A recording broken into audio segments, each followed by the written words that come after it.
See, always keep in mind what are the trends, right? So the trends also are very so you cannot take trends of 10 years. Okay, trends of 10 years is too old.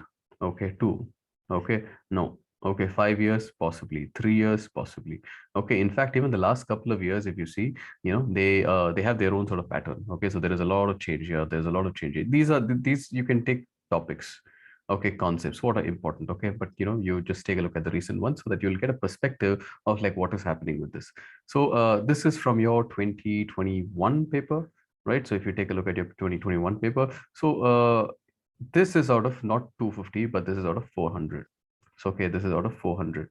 So this thing is basically plotting the 400. So why do I say 400? Because I'm talking about 28 questions, not okay, and not plotted for your 19, because see 19 questions something that you can plot what you want, right? So you will decide like what exactly that you want to sort of attempt.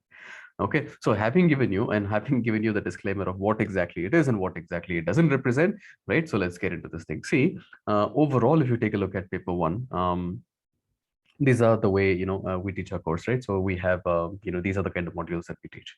So take a look at this. The biggest chunk is essentially your biological anthropology at 35%. Okay, so if it is 35%, okay, out of 400, okay, 400, right? So that essentially means out of 250, through permutations and combination, it is going to go a lot more. It is going to only increase.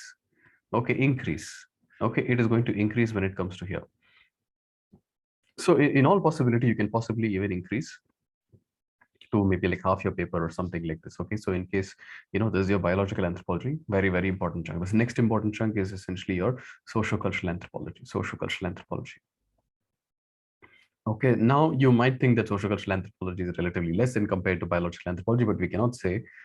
It depends on year to year, and more importantly, sociocultural anthropology has a lot of a sort of a continuation with your paper two. So your Indian society and your tribal society, particularly tribal society, right? Both of these particular portions put together, they're approximately 80% of your paper two. So that along has to be added here. Okay, so this acts as the base for it. Okay, but eventually, depending upon how you classify this, see, I even put your linguistic anthropology within your sociocultural anthropology domain because I think the approach will be relatively similar. Okay, I have some other portions as miscellaneous because probably it connects multiple topics and some other things, 1.1, 1.2, 1.3, and then theories I've kept it separate, but just keep that aside. Okay, so here you have your historical sort of aspects, 17%. Okay, that is 17% of this is your fossils and archaeology. So I'll tell you how to handle which of these modules. So this is overall perspective, right? So linguistic anthropology is probably like 4%. Chapter number 7, theory is approximately 6%. A little more than this, 150% of this, right? And then biological anthropology, the most important one. Now, if you take a look at the 10 marker and the long answer, right? 10 marker and long answer questions, if you see. Biological anthropology is basically asking you many 10 markers. Approximately 30% of the questions are coming from your, or again, let's just make the disclaimer again. So this is from your 2021 mains paper. Okay, 2021 mains paper. So you see a lot of 10 markers coming from your biological anthropology. And what does that mean? So we'll talk about those as well. But you already know that biological anthropology and sociocultural anthropology put together is approximately how many?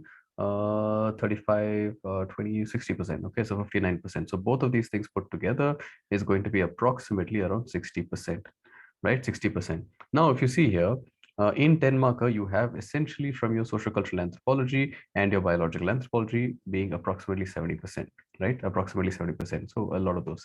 Okay, so 10 markers from your fossils, your archaeology and your theories. Okay, some small little percentages. But if so 10 markers are different. Why are 10 markers different? Dimensions are up to you. Dimensions are open. Okay, you get to choose. Why do I say that?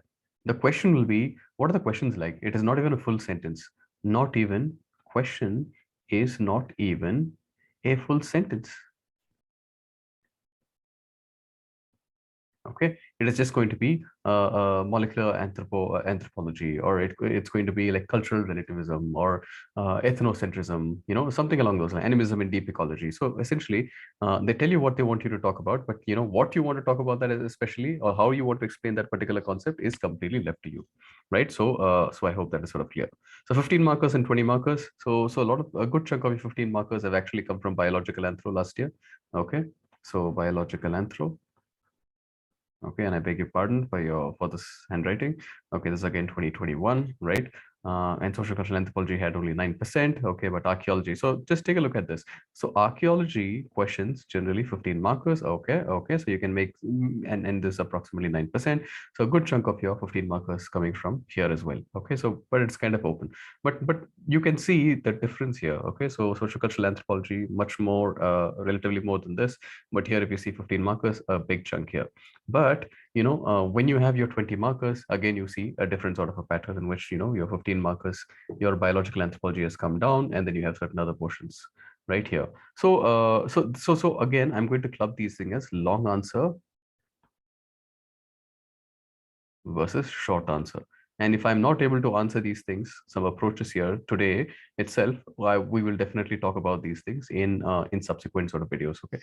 In today's video, I have a few things on my agenda already. Okay, but hopefully we'll be able to get the approach for how do you sort of address questions that are talking more in terms of the long answer questions, right? So with a few examples on how to craft those sort of questions, we will take a look at how you would sort of sort of cater your answer actually to the demand of that particular question. And if it's a short answer question, how that is very, very different. Okay, conceptually it might be the same, but it might be very, very different in terms of answering